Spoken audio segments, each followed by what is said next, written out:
Special meeting of the Lane Community College Board of Education is called to order. I'll ask Celia to please take roll. Kevin Alltucker, Here. Denise Diamond, Here.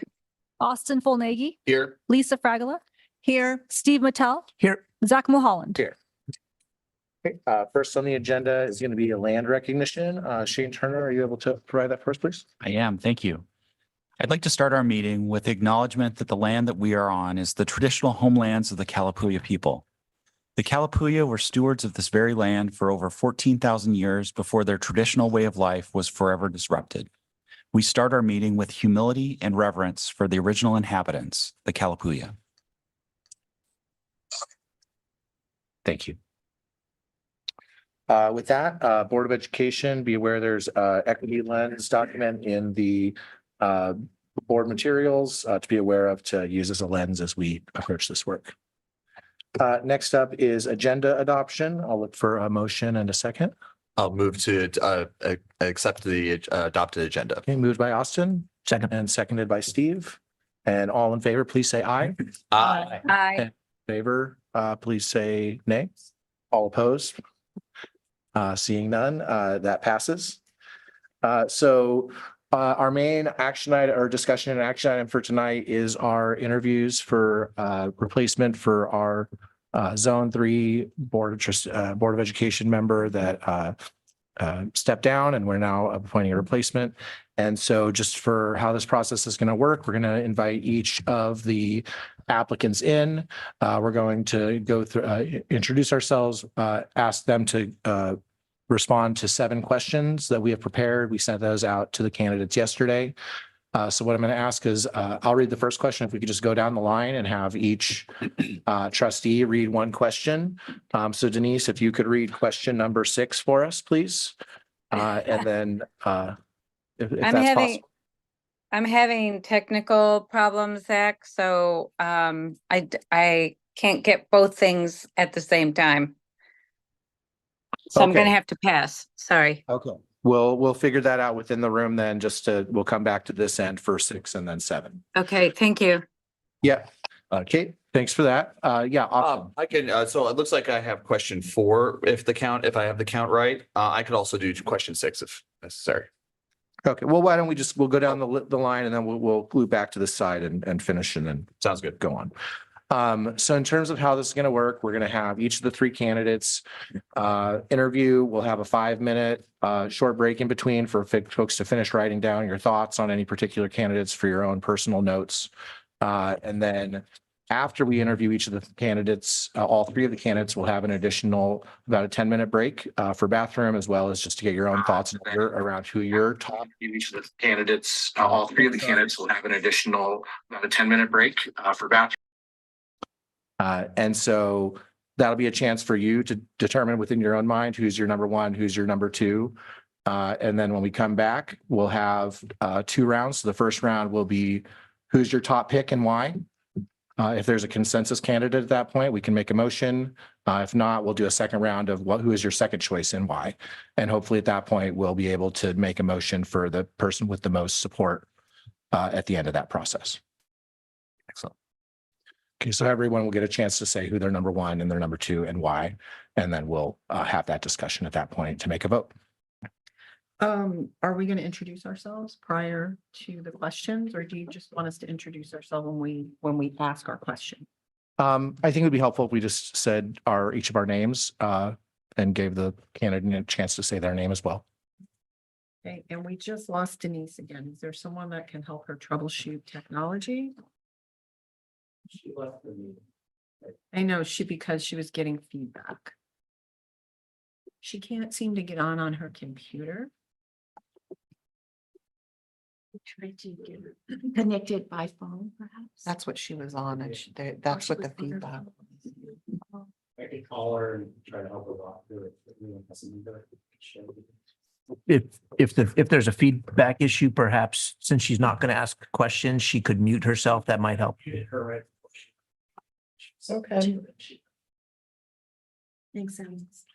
Okay, well, let's try and give about 2 or 3 minutes to get Denise back on, and then we'll go ahead and invite in our first applicant.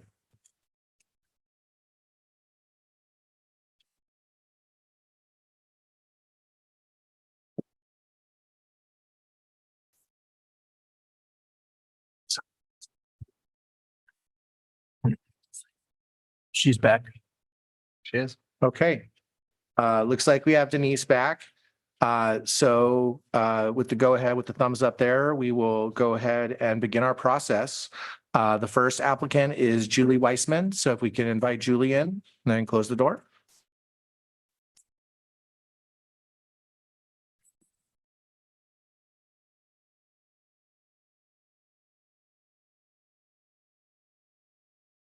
Process questions, Zach, is this publicly available? Are the other candidates able to watch Julie's?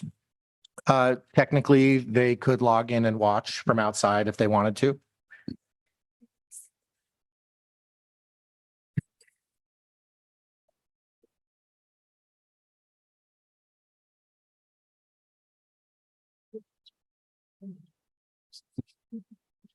Hi, Julie. Thank you so much for joining us today. Thank you. Adjust this or is it good?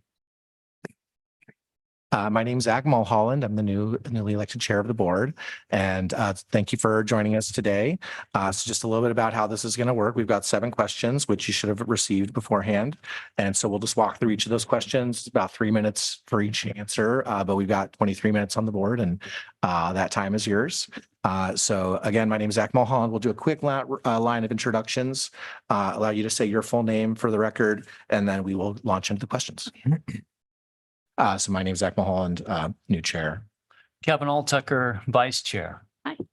Hi there, welcome. My name is Steve Mattel, and I've been serving here for 3 years. Excellent. Austin Folnigy, represent East Lane County. Has been here for 3 years. Hi, Lisa Fragola. I'm an at-large board member and I've been serving since 2018. No, Stephanie Bolger present. And Denise Diamond is our West Lane County rep, and it looks like she's having some. Can you unmute yourself, Denise, or?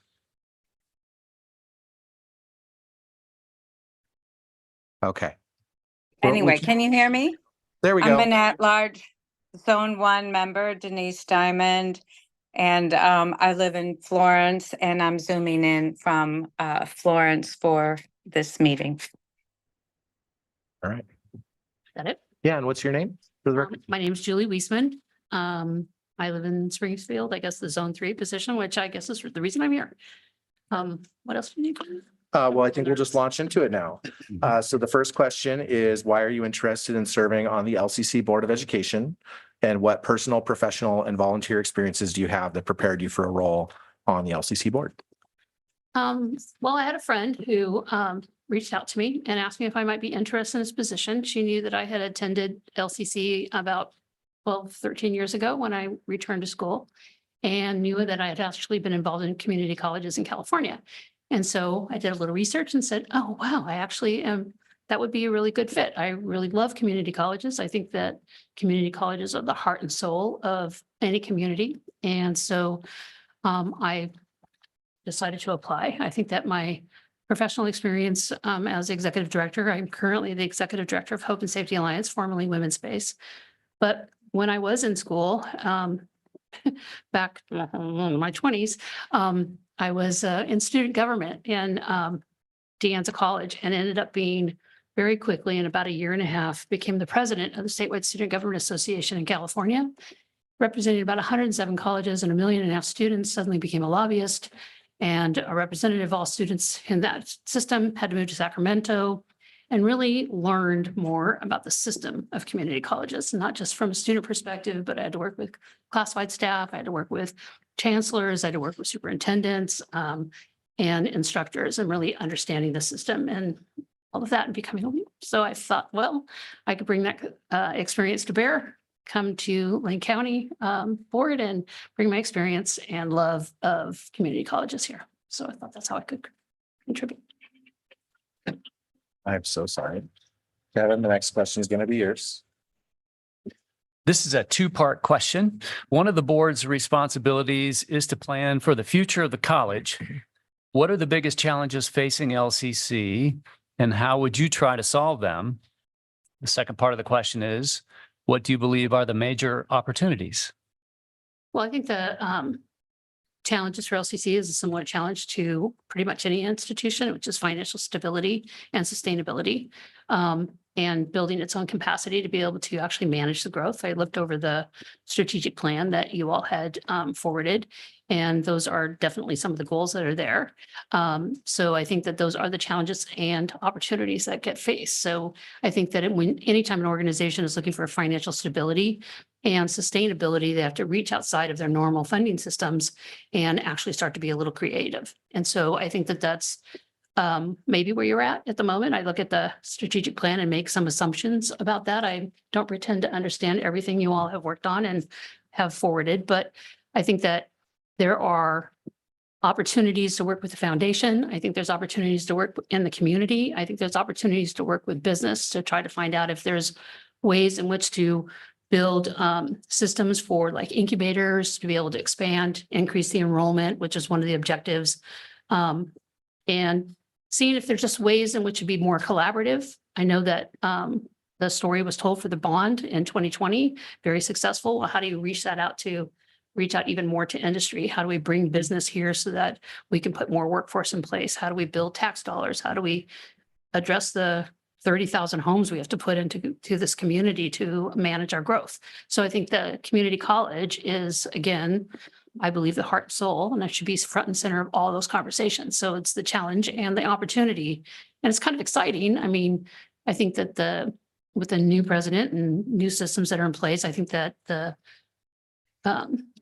college is kind of ready and properly placed to start addressing some of those issues. And even some of the questions that you've given me show that, wanting to expand some of the career technical education, looking at clean energy, all of that.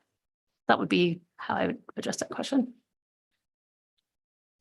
All right, thank you. I've got the third question, Julie. So the majority of students at LCC recently shifted from being mostly transfer-seeking students, right, students who want to go on to a four-year degree, to a majority of students now pursuing degrees in career technical education. What do you think Lane Community College's role should be in meeting the community's workforce development needs? Well, I'll just start it again, front and center, right? It needs to be that. But it is interesting, even when I was in community college system in California back in the 80s, it's a while ago. The community college structure wasn't a four-year transfer system. It was a community college, vocational tech degrees. They were getting training then. So we're not really doing something new. It's not like this is a new thing.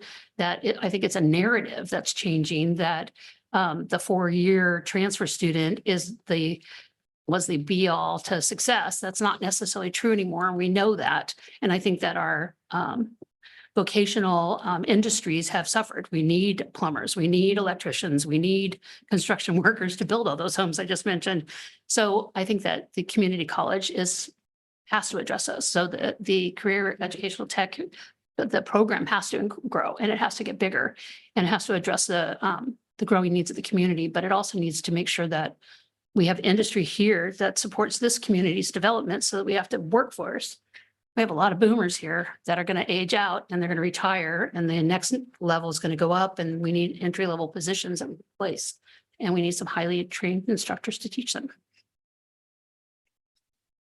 Thank you. Thank you so much. Diversity, equity, and inclusion is an important pillar in LCC's mission. What is your experience working on these issues, and how do you see DEI initiatives, diversity, equity, and inclusion, and efforts supporting the success of the LCC students? Well, most of the work that I've done in DEI has been as an executive director of Hope and Safety Alliance, and formerly Women's Space. When I first came on board in 2017, when I was looking at the demographics, the populations we served, at about 30 to 40 employees. And we looked at the statistics, and I saw that the population of the second largest population that we were serving was Spanish speaking population. And I looked at the staff that we had, and we did not have enough staff to address the population that we were serving. So we immediately put in place that said, if it's going to be 20 to 25%, which is what the stats were at that time, then we need to make sure that we have a minimum of that staff. And then as part of that, also that development is making sure that we also then had leadership that was being trained, that were bilingual, bicultural, to be able to be supportive of the staff that we were hiring, that could also be supportive in managing and ensuring that we're being culturally competent in the service that we were providing that particular population. And then there's just those baby steps you can take in DEI, which is cleaning up your job descriptions to make sure that you don't have the stand on one leg, lift 50 pounds above your head as a requirement to be a receptionist. And just stripping those things and kind of being mindful. But I think the thing that I learned through all the trainings that started to be provided over the 7 years I've been doing this job now in DEI, and I've taken a lot of trainings because I want to grasp more, is that inclusion, this one instructor said it was brilliant. Inclusion is a verb. It's not an idea. It's an action. It's something we do. And I took that to mean an invitation. That if we really truly want to be diverse and we want to be equitable, we have to actually be inviting people to participate, to feel included, to feel welcome and belonging.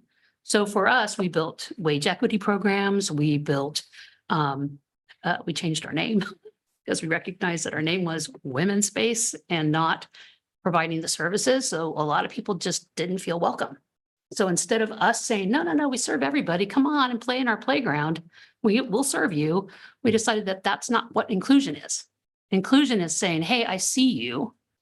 You're not welcome and invited in our name. So we're going to change our name so we can invite you to come and be welcome in our services. So when that turns and flips towards students and success, I think it's the same thing. If you want to serve, increase your student enrollment to make sure that non-traditional students are served, marginalized communities are served, we want to be a Hispanic serving population or institution, then you have to invite those populations to come. You have to tell them that this playground, I just use that as an analogy, it's my favorite example, but that this institution is a welcoming institution, that we want you specifically to come and be here. We will put our materials in your language. We will put our imaging so that you see yourself in that. So it's an invitation. So inclusion to me is that diversity and equity is just recognizing that equity is not equality, and then just continuing to speak it. You know, I recognize I'm the gray-haired white lady in the room, and so I make sure that I'm not speaking for people I shouldn't be speaking for. But I also make sure that I'm interrupting process and making sure that we have commitments to DEI and statements. And I'm constantly learning. I have not getting it right all the time. So that's my. Yes, I've answered it all. Wonderful. Thank you. All right. So Lane County and the city of Eugene have climate action plans, and LCC was a stakeholder in developing these plans. How can community colleges lead in modeling sustainable practices and training the next generation of clean energy workers? Well, I don't have a specific answer for that, but, and I cannot tell you that I'm familiar with that climate action plan. However, it doesn't surprise me at all. We've got the electric, charging stations. They've been out there for a while. There's commitments to changing the carbon footprint. But if I look at this campus and I see the climate commitment that the campus wants to make and the board wants to make, I see this big, huge footprint of concrete. And I read these reports that talk about putting coverings over parking and then putting solar panels on top. I see those kinds of unique advantages, some really creative solutions, maybe even a net zero on electric use by putting solar panels, creating more shade, decrease the amount of heat that this particular footprint is creating. I don't know. I'm not an engineer. I'm sure there's smarter people that have an idea about that. But I can say that this particular institution should be front and center in that conversation. I see that we want to train new energy leaders in it, but we got to make sure that there's industry here to actually train those people to actually do something. So is that an incubator that we try to find partners to help fund that? Do we make sure that those partners can help fund the students to learn that so that the burden of that new program isn't on them by increasing tuition to cover the cost? That should never be a solution, I think. So it's like, if you build it, they will come. I think it's true. I think that clean energy, I think this particular building, I think this community colleges, their footprints, their ideology, the way students want to be involved, our next workforces absolutely has to be the model. Perfectly positioned.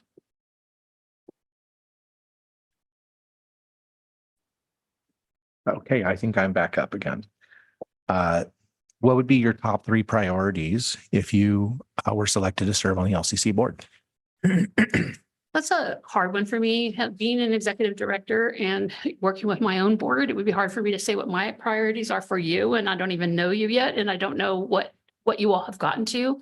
But looking at the strategic plan, given what the questions that have been asked, I would say that the financial sustainability, building capacity, making sure that the president has everything that she needs to be able to implement the programs that the board has created and has decided that these are the policies and procedures we want to move forward with.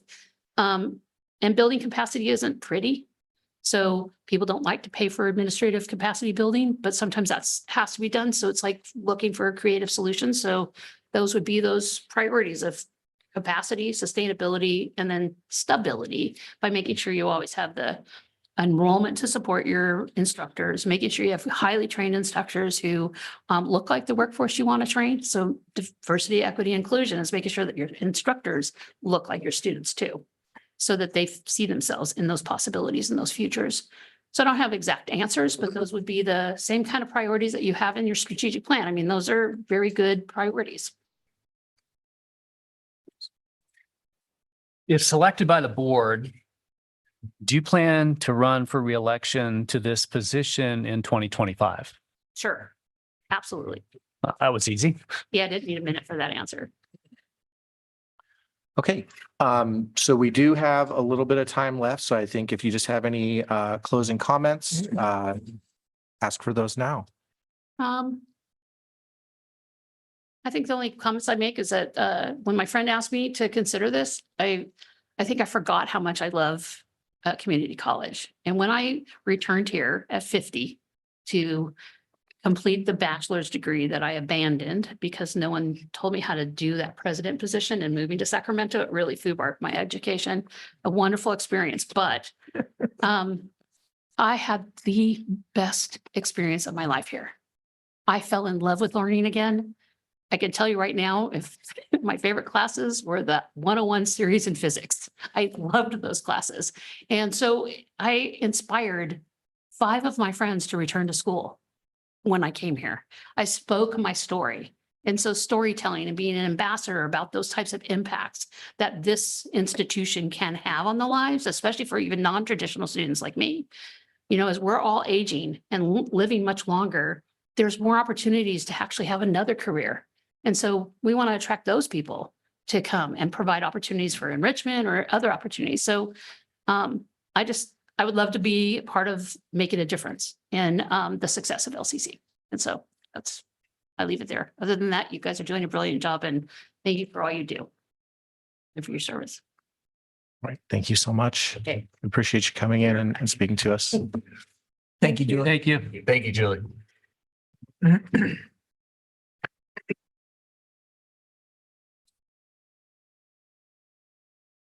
Okay, probably take about 3 to 5 minutes to allow folks to kind of jot down any final thoughts that you have, and then we will invite the next person.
Celia, Anthony, right? Is the next one? Yes, like-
Do folks need the next minute or so, or should we go ahead and then invite the next person in?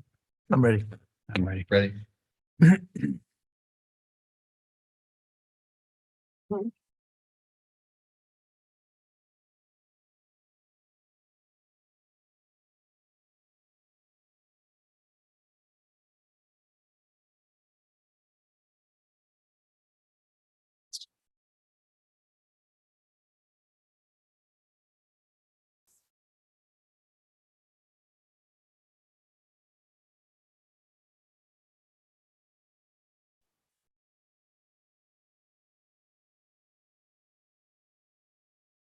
Hi, Anthony. Thank you so much for joining us today. My name is Zach Mulholland. I'm the current chair of the LCC board. I think what we're going to do is we're just going to do a real quick round of introductions. If you could go ahead and say your name to introduce yourself, and then we will launch into the questions. We've got 23 minutes on the clock, so a little over 3 minutes per question, but we're not going to cut you off. So take as long as you need on each question. And just thank you so much for being here today. All right, sounds good. Thank you for having me. My name is Anthony Reed. Okay, hi, Anthony. I'm Kevin Altucker. I'm the vice chair. I've been on the board for a year. Hi there, Anthony. Thank you for coming in. Appreciate that. My name is Steve Mattel. I represent the South Eugene area, and I've been on the board for about 3 years. Austin Polnicky, represent East Lane County. I've been on the board for about 3 years. Hi, Anthony. I'm Lisa Fragola, and I serve at large for the whole county, and I've served on the board since 2018. Welcome. Stephanie Bolger, president. Hi, Anthony. Is Go ahead. audio okay, guys? Yep, can hear you. You. Hi, Denise Diamond. I'm Zone 1, representing Western Lane and zooming in today from Lawrence. Thanks for coming in. Okay, so I'll start us off and we'll just go down the line with questions and then back to this end. So the first question, why are you interested in serving on the LCC Board of Education? And what personal, professional, and volunteer experience do you have that prepared you for a role on the LCC board? Okay. First, I have to apologize if I seem a little nervous. It's because I am. So professionally, I work on complex commercial construction projects that require precise coordination, dedicated leadership, and the highest level of collaboration and communication to complete those projects on time and under budget. I will work with the board to accomplish your complex goals using the same coordination, leadership, collaboration, and communication skills I employ in the field. I went through an apprenticeship, became a journeyman, and am now in a leadership position in the industry. I'm a testament to the life-changing power of a career in CTE. Being a carpenter means I make a living wage and have great health care. That has allowed me to become a homeowner, provide a stable, healthy lifestyle for my family, and given me the opportunity to literally build my community. I will be a strong champion for the CTE programs at LCC. I also serve on the executive board of my local and as a delegate to the regional councils, so I'm accustomed to the meeting format, Robert's rules, and leaning on the ideas and experience of the whole group to accomplish the goals of the organization I represent, and ultimately the people within that organization that we all work so hard to serve effectively. Lastly, growing up in the small town of Oak Ridge, I know firsthand the challenges faced by folks that live in the rural areas. Hardships like the cost of transportation just getting to school, the lack of good paying jobs in those communities and how hard that makes it to be able to go to school and pay the bills, and sometimes even the absence of basic needs like internet or quality healthcare facilities. I've personally experienced food and housing insecurity and know that when basic needs aren't met, nothing else matters. I was a student at LCC as a single parent, and I know the struggle of balancing family and education. Those lived experiences drive me to make sure that the students with the most need receive the support they need to make education not only accessible, but practical when weighing the many challenges they face in their own lives that often make even the thought of going to college seem like it's not made for them. All right, thank you. So I hope you're less nervous now. I kind of broke the ice a little bit. One of the board's responsibilities is to plan for the future of the college. What are the biggest challenges facing LCC, and how would you try to solve them? And what do you believe are the major opportunities? So looking over your goals, I see improved DEI and access and achievement, increasing enrollment, and increasing student success as 3 goals with one major challenge: understanding the community we serve. Who is going to community college and why? Who isn't going to community college and why aren't they? I grew up in a small town, and most of the people that I grew up with didn't even consider college. Why is that?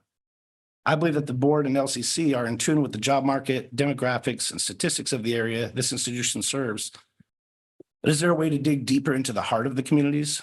I'm thinking about the Zone 1 and Zone 4 folks, the rural areas.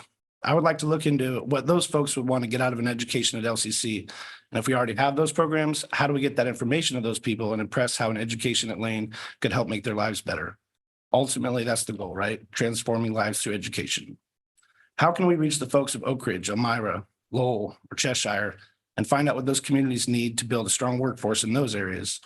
I would like to work with companies that would love to bring jobs to those areas but need a workforce, and then grow that workforce from within those communities. Look 5 to 10 years in the future and start creating opportunities for those smaller communities to thrive. I'm also talking about the communities without visible boundaries, historically marginalized communities. What do they want and need from LCC, and how can we provide that? When I ran for Springfield School Board, I sat at a round table with a couple dozen folks from the Hispanic community and listened to them share their struggles in education. The issue of respect came up over and over. They felt like they didn't receive the same respect that other parents got. They felt ignored and mistreated. We have to build trust with those communities based on respect and equity. The same goes for all marginalized communities. I would propose identifying strong leaders already in those communities and offering our help by physically showing up and listening to them sincerely, finding out what obstacles they experience, what their feelings are towards pursuing a higher education, what kind of training they need, and how we can help them achieve their goals. By understanding the unique characteristics of the different communities we serve, we can learn how to improve diversity, equity, and inclusion, and access and achievement for those areas specifically. We can improve enrollment by learning how to remove unique barriers in specific areas, and we can improve student success by understanding the precise needs of each community, whether it's geographical or cultural. The major opportunity here is to build a strong, diverse student body that makes this institution strong and diverse by helping local communities find success through education. The driving force being a genuine desire to understand and respect all people of all communities and continuing to learn from them what they need from us.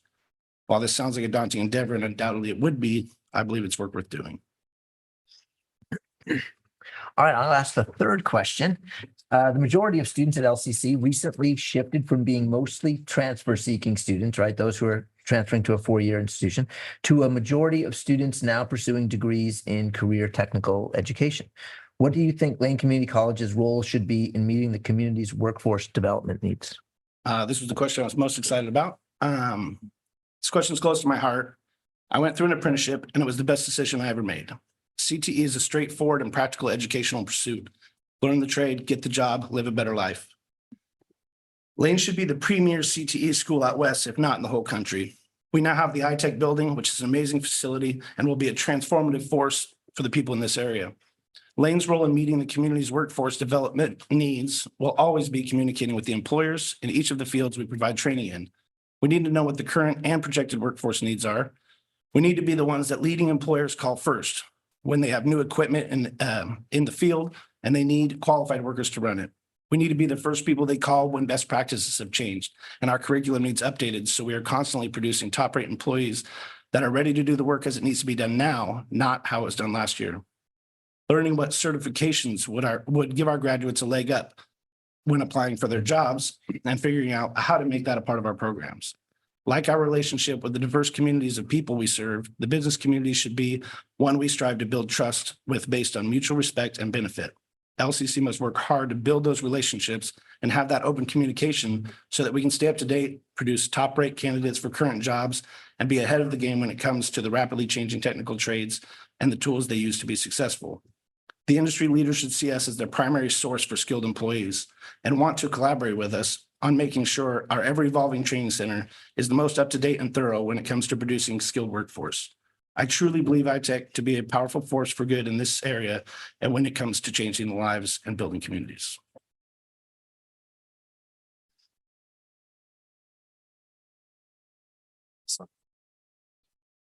Diversity, equity, and inclusion is an important pillar of LCC's mission.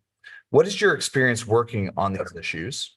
And how do you see DEI, diversity, equity, and inclusion initiatives, and efforts supporting the success of LCC students? My experience with DEI is mostly boots on the ground. Social justice is the reason I decided to dive into civil service in the first place. I witnessed a terrible atrocity in my neighborhood where the group Black Unity was trying to have a peaceful march and was met by police at a blockade, where some of them were ultimately assaulted by officers. The officers funneled them back to counter protesters who assaulted them a second time. I knew watching that night that I could no longer be on the sidelines resting in my white privilege. After some thought on how I could help make my community a more equitable place to live, I landed on running for school board. Schools where people learn how to interact with others, and I hoped we could create a district that was a force for positive change in the world. During my campaign for school board director, I learned that Springfield had a 33% Hispanic student population, and yet I was constantly encountering folks that were telling me they felt they were not supported within the system. Seeing such an inequity in the system, I made that a focal point of my campaign, and I worked closely with a strong leader from their community to find out what challenges they were facing and what needs were going unmet. Unfortunately, I lost that election by a slim margin, and when I was unable to exact change through policy, but I continued to show up and speak at the board meetings as an ally on matters affecting that community. During my campaign, I was interviewed by Springfield Alliance for Equity and Respect. And after learning what a force for good they were, I asked to join the organization and to help in any way I could. Through SAFER, I was able to be a part of regular meetings with local elected officials, the police chief, and school DEI coordinators, where we would encourage practices that would promote equity and share our concerns with those that didn't. SAFER also holds their own monthly meetings discussing a range of current issues that affect historically marginalized folks in Springfield and what actions they can take to improve the situation. Being a part of such a dedicated group of individuals that work selflessly to improve the lived experience of others in our community restored some of my faith in humanity I lost the night of the protest. As an institution, we must continue to find barriers to education experienced by all groups of individuals and remove them as quickly and effectively as possible. We must also find ways to support students wherever they may need it in an effort for an equitable opportunity for every student to reach success as they may define it, meeting them where they are to get them where they need to be.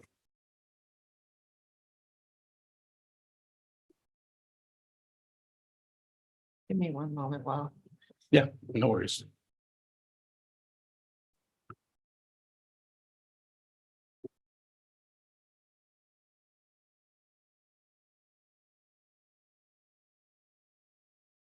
Okay, so number 5, Lane County and the city of Eugene have climate action plans, and LCC was a stakeholder in developing these plans. How can community colleges lead in modeling sustainable practices and training the next generation of clean energy workers? One way is to lead by example, continuing to find ways to make the facilities and common practices on campus more sustainable, investigating the institution as a whole with a 360 audit of facilities and practices to identify where we can do better if that's not currently being done. Continuing to make sure that all new construction is built with sustainable practices and materials, as well as identifying where we need to update existing facilities and improve performance. As for training, I think just like the CTE facility, we need to build relationships with proven leaders in sustainability and clean energy, building similar partnerships that maintain open dialogue both ways, staying ahead of the latest trends and practices, asking industry leaders what we can do to prepare our students for the future of sustainability, and adapting as we need to make sure we're providing adequate training.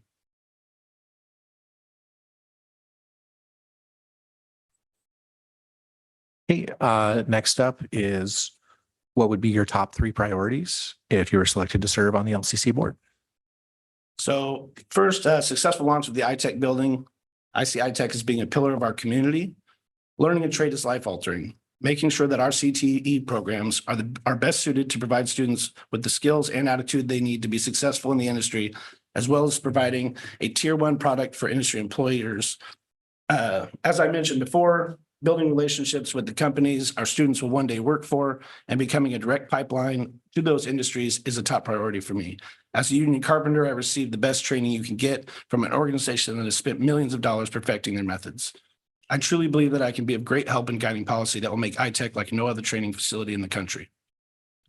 Next is supporting the board's efforts for equity in education, finding ways to bring aspects of the STEP program to all students who experience needs, not just the pathways students, and meeting every student where they are and providing the resources they need to get where they want to be. My daughter Savannah has Down syndrome, and I've been blessed to get to meet many amazing people through the Allies programs.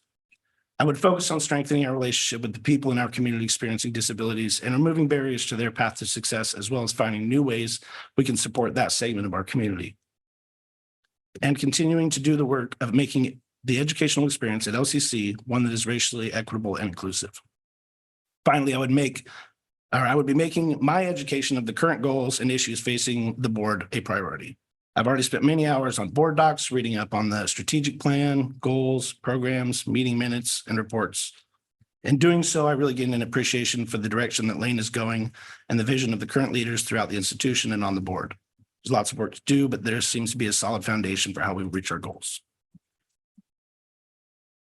Your last question. If selected by the board, do you plan to run for reelection to this position in 2025? I think that would be dependent on my experience on the board. At this point, probably not.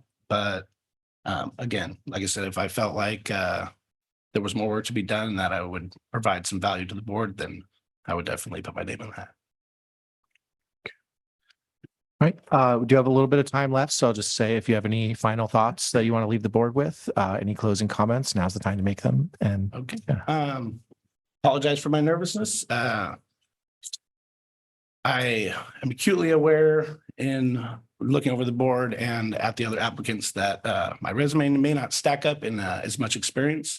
I'm 38 years old, but what I lack in experience, I make up for in life experience and in dedication to improving the community that I really care about.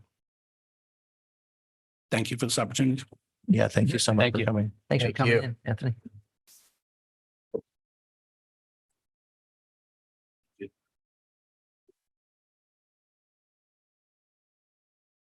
We have 5 minutes to get your thoughts down. And when you're all done, we'll invite the next person in.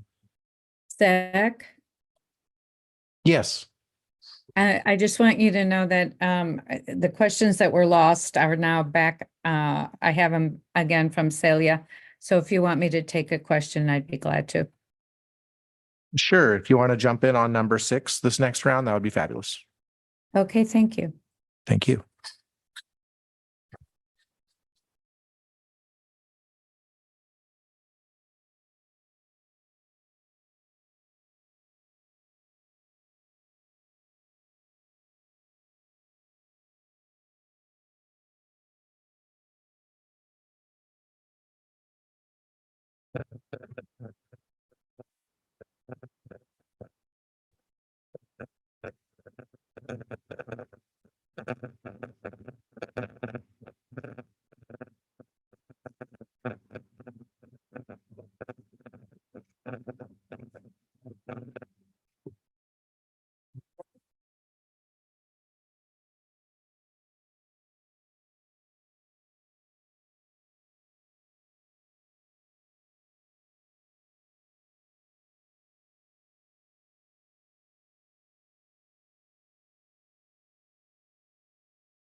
Everybody ready? Is the next one supposed to start at 7 or? Are He's they here. here already? Okay. I'm just wondering if I could use the bathroom. Yeah, why don't we take a few more minutes to Lisa for Lisa again? Sorry. Yeah, absolutely. Drinking a lot of water.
Denise, Lisa had to step out for a moment, so it'll just be another minute.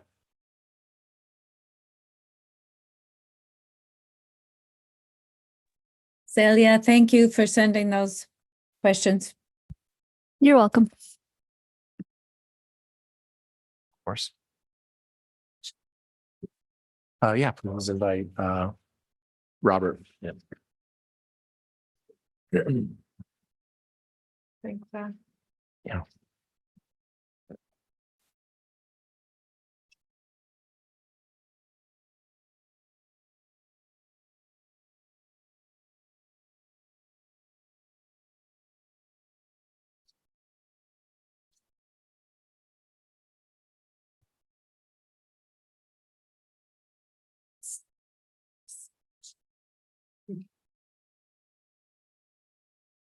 Hello. Hello. Hi.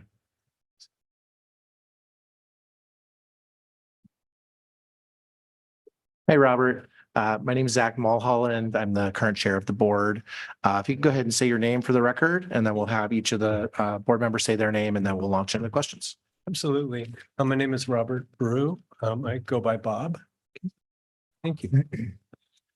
Hi, Bob. I'm Kevin Altucker. I'm the vice chair, serve on one of the at-large positions on the board, and I've been on the board just over a year.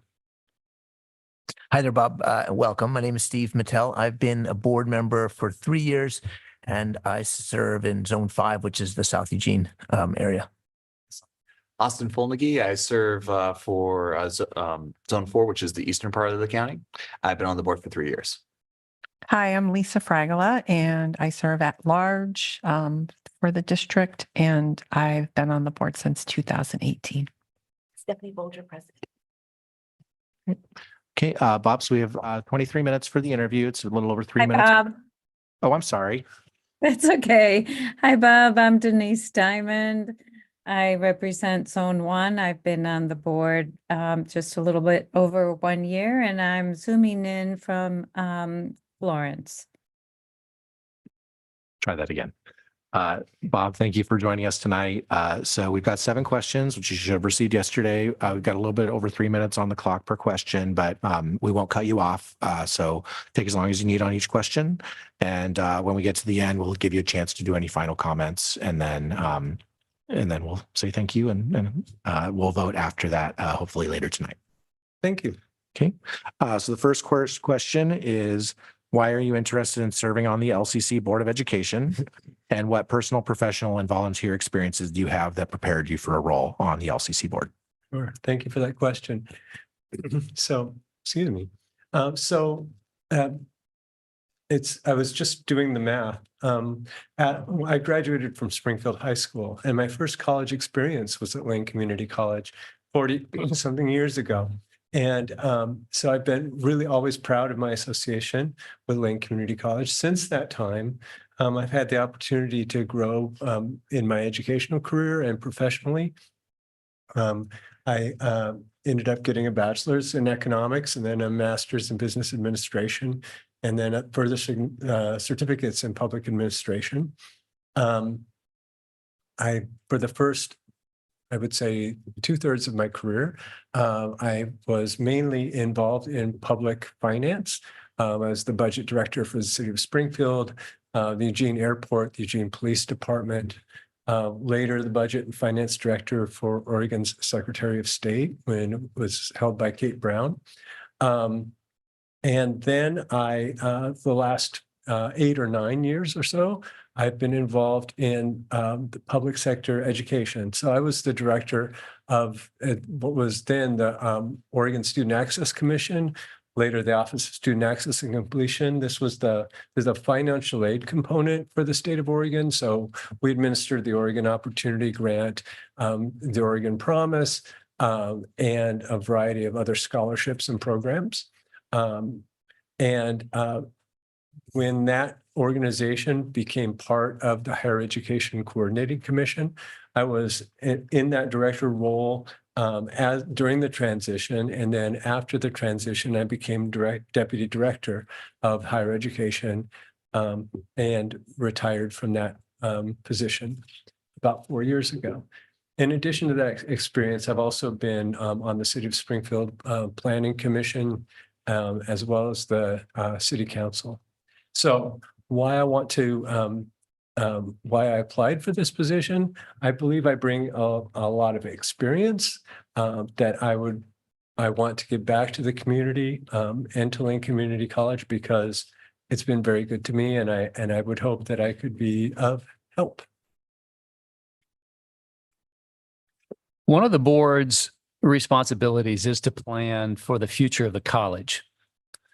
What are the biggest challenges facing LCC, and how would you try to solve them? And what do you believe are the major opportunities?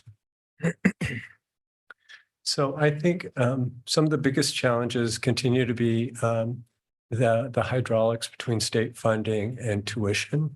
How do you keep the tuition affordable for your demographic, at the same time hiring and retaining great instructors, providing great programs that are valued to the community.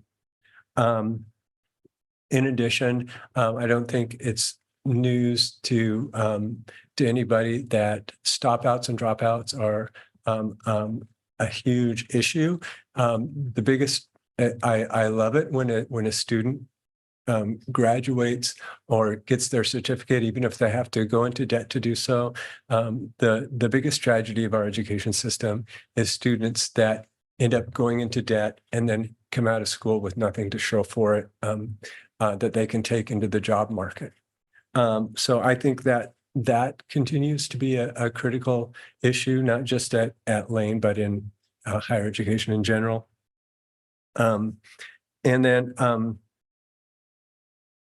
in terms of major opportunities, I think Lane has great relationships with the community.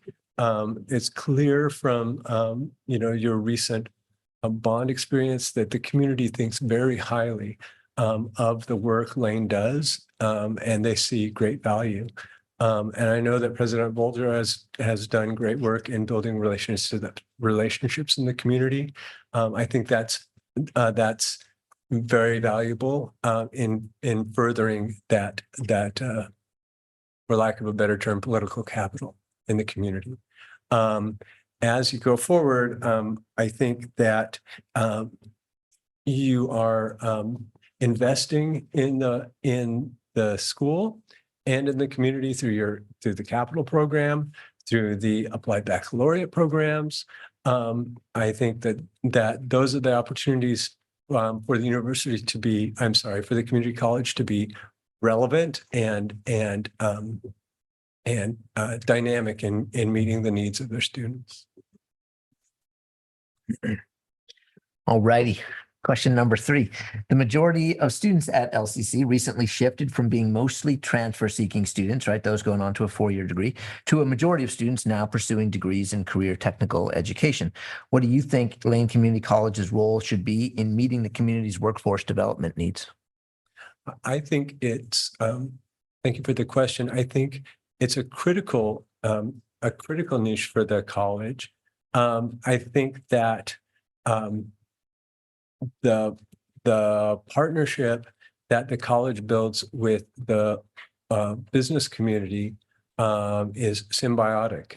That they can bring resources to bear to the college. At the same time, the college can be preparing students to be their future workforce. I think that having that two-way conversation with local business is part of building that, and also remaining nimble and responsive, but also proactive, not just reactive. Working out and not waiting for employers to come to you with their needs, but seeking them out, helping them develop to the extent possible curricula and programs that meet their needs. Diversity, equity, and inclusion is an important pillar of Lane Community College's mission. What is your experience working on these issues? And how do you see DEI, diversity, equity, and inclusion initiatives and efforts supporting the success of Lane Community College students? Sure. Thank you. I like to start out by saying I'm a learner and I'm a constant learner. I'm proud to say that when I started my career 35 years ago, working for Lane County as a property appraiser, I was one of their first members on their initial Diversity and Equity Advisory Committee. And in every employment position I've had since then, I've made it a point to become part of whatever the equivalent committee is or group in that organization. Obviously, as I grew in my career, I was able to take on bigger and bigger roles. And so I was not only a member, but the executive sponsor of the DEI program at the Secretary of State's office, and then later at the Higher Education Coordinating Commission's office. I'm really proud to say that the HEC executive team was the most diverse executive team of any of the 143 state agencies. And we were not only diverse, these were the greatest of the greatest employees and the cream of the crop, and we work together extremely efficiently. And I like to think that it was because we brought so many different views to the table. One of my greatest, I think, greatest experiences was while I was at OSAC and then later at the HEC. So through those 8 or 9 years, I was a representative to the government to government education group that was made up of representatives of state agencies and their peers at the 9 federally recognized tribes. And so met quarterly with our tribal counterparts. And it was a great opportunity to learn and just a great experience overall. And when I retired, they actually gave me a Pendleton blanket, which is a huge honor. And in their speech, they said, you know, usually when we meet with the state, our state peers, they want to talk. And you always came and wanted to listen. And that was, that touched my heart. So as I say, I'm a learner, but I like to say that I've put my heart into being a learner.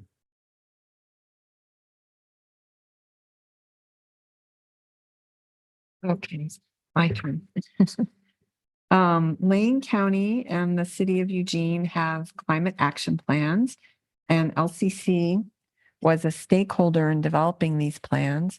How can community colleges lead in modeling sustainable practices and training the next generation of clean energy workers? I think the answer is in the question. I mean, I think the way you lead is by demonstrating your commitment through the development of your built infrastructure, through the development of your curricula in your various, particularly in the trades, but as you embrace it and throughout other courses of study. Lost my train of thought.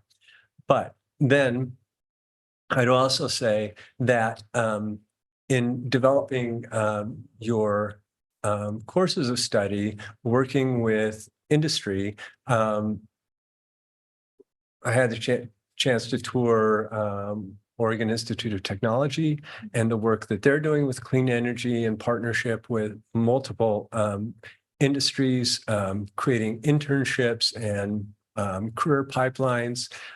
Columbia Gorge Community College is doing great work with wind energy, training wind energy technologists. And I know several other community colleges also have clean energy programs. I think that's the way the community college can not only they can walk the talk, say.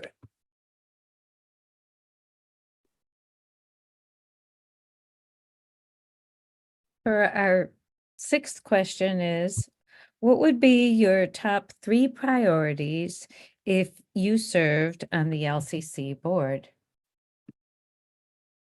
I think that the 3 priorities I came up with are to remain innovative, remain relevant, and ensure long-term fiscal health. I think for too long, a lot of public agencies and institutions in Oregon have had to operate in kind of a scarcity mentality. And I think that Elaine and a few others are moving to the point of a new reality where they are looking long-term, not just year to year. And they're able to do that through good management, but also a new mindset. And so I think that's critical. I think to remain innovative, as you mentioned, clean energy, as you know, the new applied baccalaureates.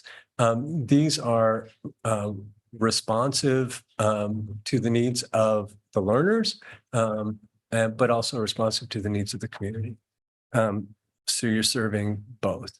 And then the third one, as I mentioned, was to remain relevant. As community colleges have a unique niche in higher education, or rather several.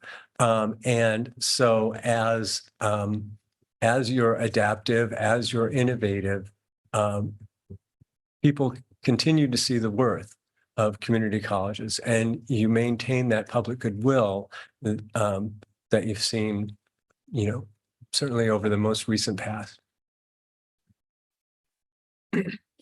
Thank you. The last question that we have for you is, if selected by the board, do you plan to run for re-election for this position in 2025? That's the hardest question you all have had. I don't know if I feel like that I am being effective as a board member, then yes, I would run. I've ran for election as a city councilor. It's that part of the job is not, I don't love that. So I would do that, but I can't make a commitment one way or the other tonight. I hope you can appreciate that. Okay, so we have just a few minutes, we have a little time left. And so if you have any final comments you'd like to leave with the board, please do so now. None that I can think of unless you all have any other questions for me. I'm pretty much an open book, so. I think we're trying to stick to the same questions for I all the candidates. So I think with that, just thank you so much for coming in. And we very much appreciate your interest in the position.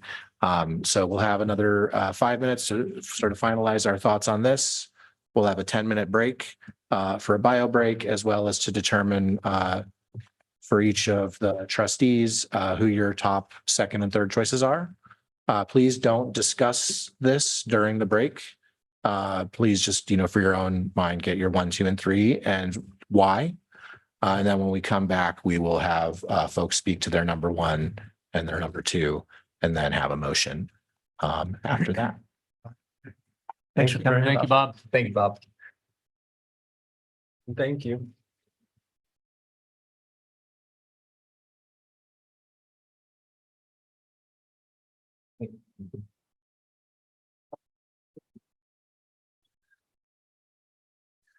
So we'll come back at 7:25 for that.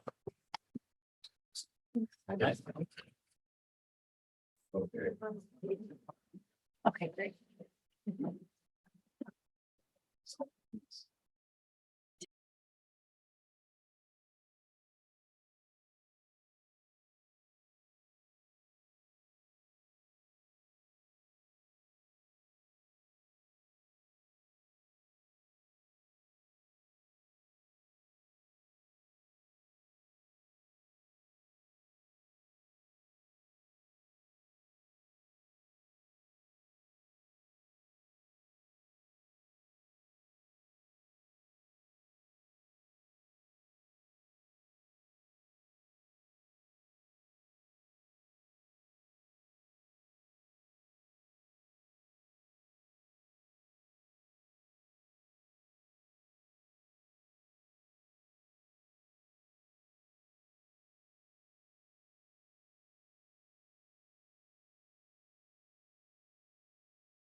products with us. She's like, you need.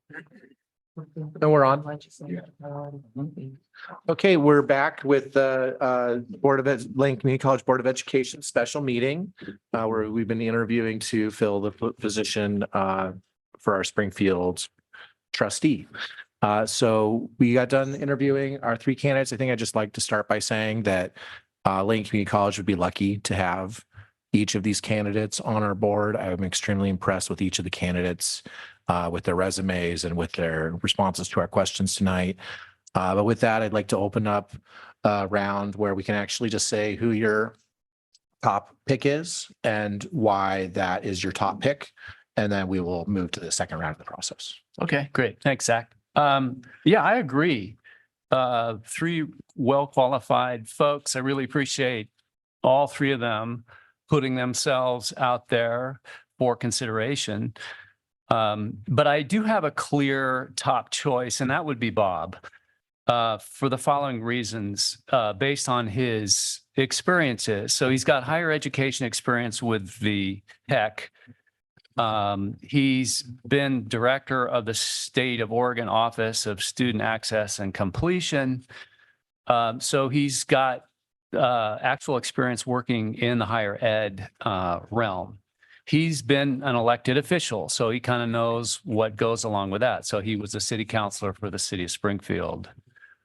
He's got pretty extensive financial experience, including gigs with the city of Eugene, Lane County, city of Springfield, and also the state of Oregon. He has, along the way, also picked up significant DEI experiences, both with the state of Oregon, and he was the liaison to this between the state and the 9 recognized tribes here in Oregon. And the other thing that caught my ear was that he also helped administer the Oregon Promise Grants, which certainly plays into and is included in DEI, I would think. So for those reasons, I believe Bob is an extremely qualified candidate, and he's my number one choice. Thank you. Steve? Could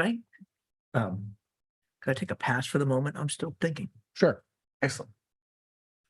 My number one choice is Anthony. And the reason for that is I look at the makeup of this board and I look at the skill sets that we have as different board members. We have administrators, executive directors. We have people with backgrounds in education and the arts and environmental activism and community development and even student government and so forth.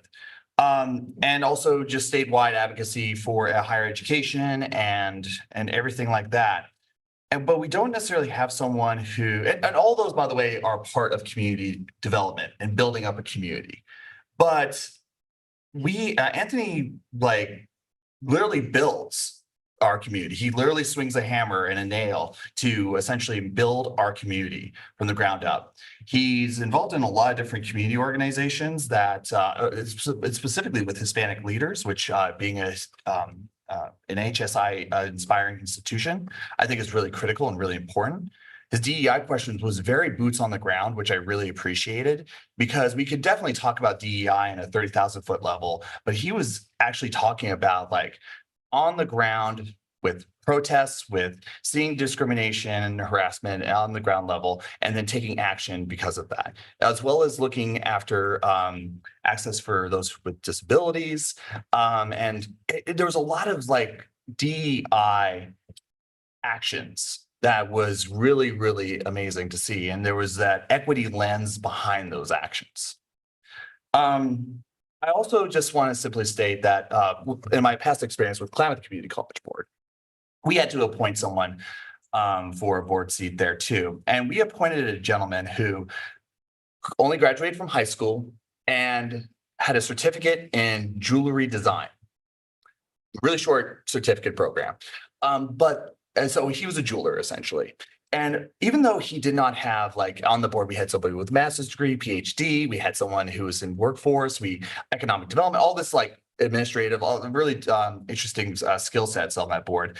But the fact that we had an individual who was in a trade, he went through a trade school, and then worked for decades in that trade and was involved in the community And he had a different perspective and really added to our board discussions and really looked at perspectives and values of, talk to a jeweler about value and valuing things, right? It was really fascinating how including someone with a background that was different from the rest of the board, how that added to the rich conversations that our board had at that time. And I see that same possibilities here. Lisa? Can I pass as well? I'm still thinking, and I think it's helpful for me to hear other people's thoughts. Sure. Denise, are you ready? Okay. I'll go ahead and speak. I think Bob Rue is by far the most qualified candidate. I think the level of experience and expertise that he would be bringing to the table from literally decades in higher education in the state of Oregon could bring a lot of value to the board, and that he won't have quite as steep of a learning experience as the other two candidates. I was also similar to Kevin, impressed by the fact that he was the state of Oregon's liaison to Oregon's tribes on issues of higher education. I think the relationships that he'll bring to the position within state higher education could be incredibly valuable for us moving forward. And so that's why I personally think, and he also has a good understanding of our budget challenges. And so that's why I think he's the best choice for the position. But obviously, I think the other two candidates would make great additions to the board as well. Lisa. So I don't know if I have necessarily the first choice that I want to say at this time, but can I ask the other board members a question? I'm curious if people are concerned about, well, I guess I can, and I will say, I am curious if people are concerned about individuals who are not clear on the fact that they would run for this seat. Because, basically when you run for a seat, you would start planning this summer. You would need to be ready to begin thinking about that in the fall. And to think that somebody would be considering that, I don't know when, like filing opens in January, like how much experience are they going to have at that point to make a decision? So I will say I was a little surprised that two candidates expressed not being sure if they would run. And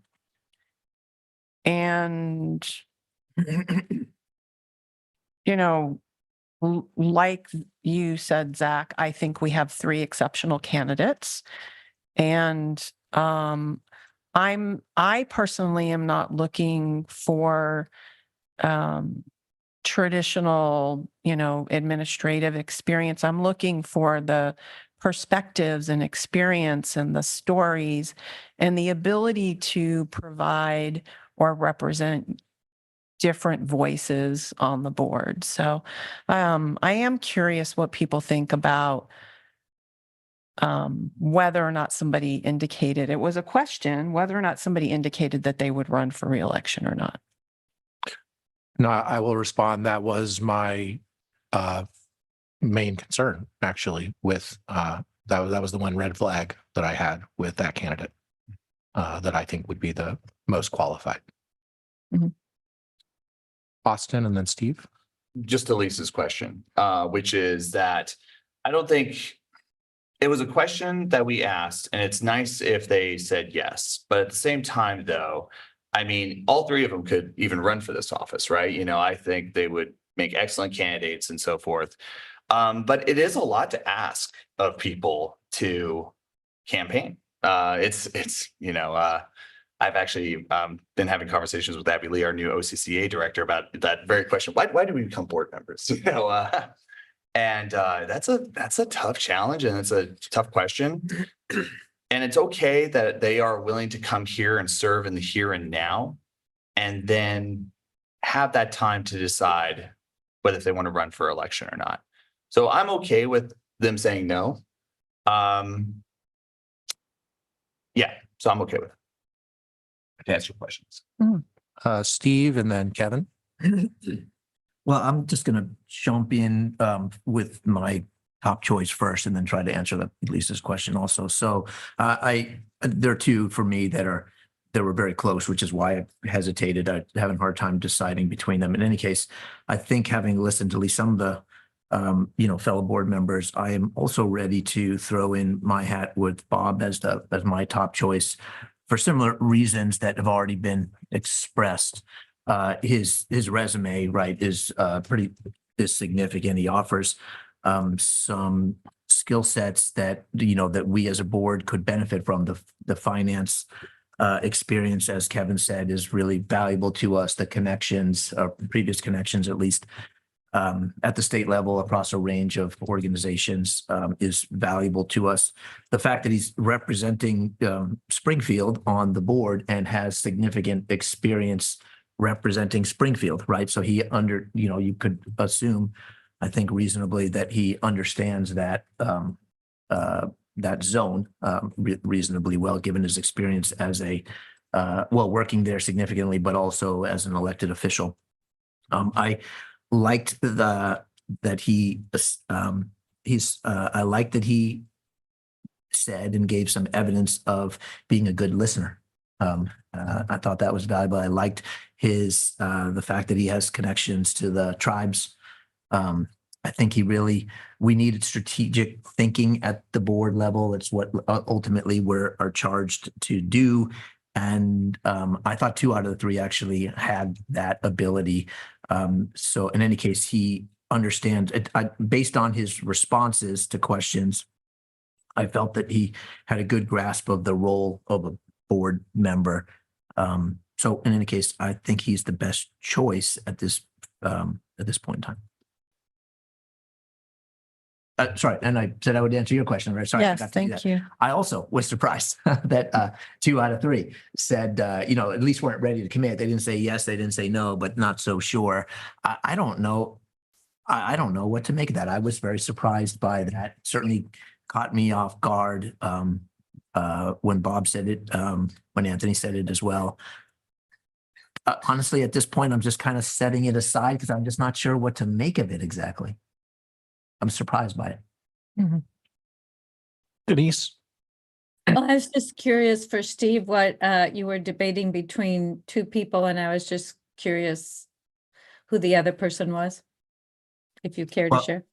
Yeah, I'm happy to do that, but I think right now I'm just trying to follow the process, right? Where we're all expected to share our top choices and then share our second choices when the time comes. So I'll hold on for that. Did you want to go? Denise next? or Lisa, are you ready to share who I can go. you're hoping would be the number 1 choice? Lisa said she's going. Okay, I'll go. So I'm going to say that Julie Wiseman is my top choice. And it's not only because she was very clear about wanting to run again. And I personally do think this board needs some stability. But again, I'm looking for the voices that the candidates bring. She was somebody who returned to LCC as a non-traditional student and had a great experience here. She has a long history with community colleges as a student and where she worked with multiple stakeholders. I think, as somebody who runs a nonprofit, that is funded by the state, she understands the need of balancing the employee staffing needs with the funding that is able to come in. I really appreciated her response to the DEI question. And though she didn't talk about it, in this, in any of the questions, it was evident in her written responses, that she's someone who is part of the GLBTQ plus community. And I think that would be significant to those students who, experience particular, challenges and marginalization, not only within an educational setting, but within life. And that honestly, I think when we think about the composition of the board, diversity includes gender, and it wouldn't hurt to have another woman on this board. Kevin? I just wanted to address Lisa's question. Yeah. I don't have a problem with people being non-committal or saying, yeah, probably not. Because both Anthony and Bob, at least what I heard was, well, I'll make that decision later. If it's a good experience, if I feel like I'm adding value, then, I'll make that decision. So I didn't have a problem with that. Denise, are you able to list your top pick? Sure. So it was pretty even for several different reasons. But for this round, I'm gonna say that Anthony was an important pick for me. I think that one of the things that really got my attention was understanding the community that is served. And I think he's very embedded and involved in the community that he would be representing. And I was paid attention to the fact that even though he ran for a position and out of a high level of motivation, personal motivation, that he didn't stop there.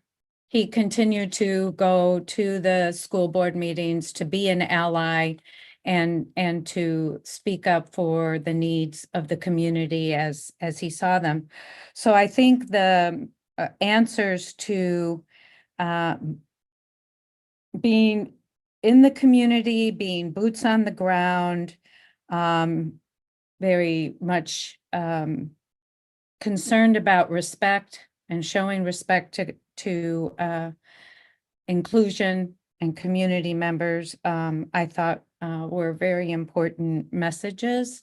And it is interesting that on a different tone, it is interesting, the 2025 issue. I think it's, there's three of us who are new, and I don't know if we all have the same perspective on that. I think sometimes, it's like, well, let me see what this is all about, kind of thing. So I have some mixed feelings about their answers on it. Okay, thank you. So with that first round being done, we don't have any of the candidates that were identified by a majority as their number one. So I will ask if we can, we need 4 to have a majority for a motion. So I will ask folks to identify who their second choice is and why. And my hope is that will suss out who has the enough support for a majority motion. Just go down the row again. Yeah. My second choice is Julie. Do you want to speak to that? It's been spoken to. Okay. Steve, are you ready? Yeah, sure. My second choice is also Julie, and like I said, I was having a hard time. Honestly, between the two, I would be happy with either of them. I will say just a few things. I thought she was incredibly articulate. I I thought she did a really nice job. She came across very intelligent, like Lisa. I appreciated her experience as an executive director. I appreciated some of her responses. I wrote down some specific things when she was talking about that she had read the strategic plan, that she saw the financial sustainability challenges that we have. She listed as her top 3 concerns, financial sustainability, resources for the president. I think that was actually listed third, but in any case, in order to carry out the goals of the institution and building capacity, I thought she had done a really nice job with that. Like Lisa, I thought her answer to the DEI question was sincere. She came across smart, articulate, and sincere. That's not to suggest the others didn't, but I was just impressed in general with her well-roundedness and her clear, and again, not to suggest the others didn't have this, but she did a really nice job articulating her clear love for this institution. My second was also Julie. Great DEI answers, great perspective on a variety of different, just dynamic, like structural understanding of funding and nonprofit work, creating a welcoming culture and so forth. And again, that passion for community colleges was there. And that's a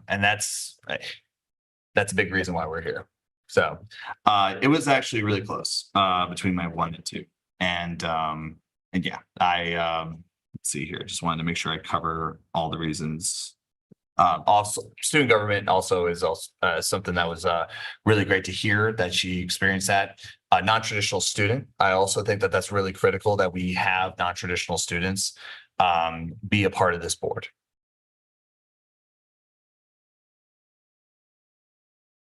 Lisa.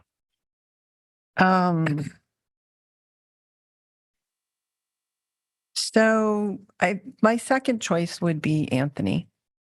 And I think the reason for that is, of the 3 candidates, he was actually the one that inspired me. He may have read his responses, but I don't see that as a demerit. I see that as somebody who worked really hard to prepare for this opportunity.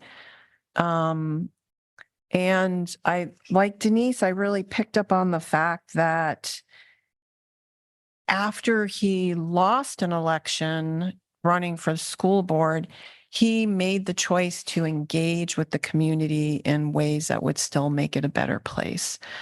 I also really appreciate the relationships that he's built with the Hispanic speaking community.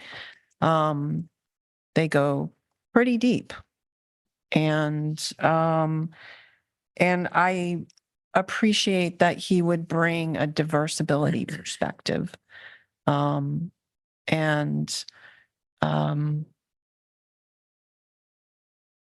well as, I think, his ability to speak to what I see as a strong frontier of opportunity for community colleges, which is career and technology education. Denise, are you able to share your number 2? Yeah, I'm a bit like Austin with it was neck and neck. So it was Julie, and all the main points have been said. I do think the non-traditional student role, I think it's a very inspiring to come back to LCC, and also just the work, that she has done, the career that she has made for herself. I thought she was very articulate, and I like that, if she didn't know the answer to something, she wasn't trying to make it up. She just said, I'm not sure I know that, but here's some thoughts. And I thought that was very genuine, and I appreciated it.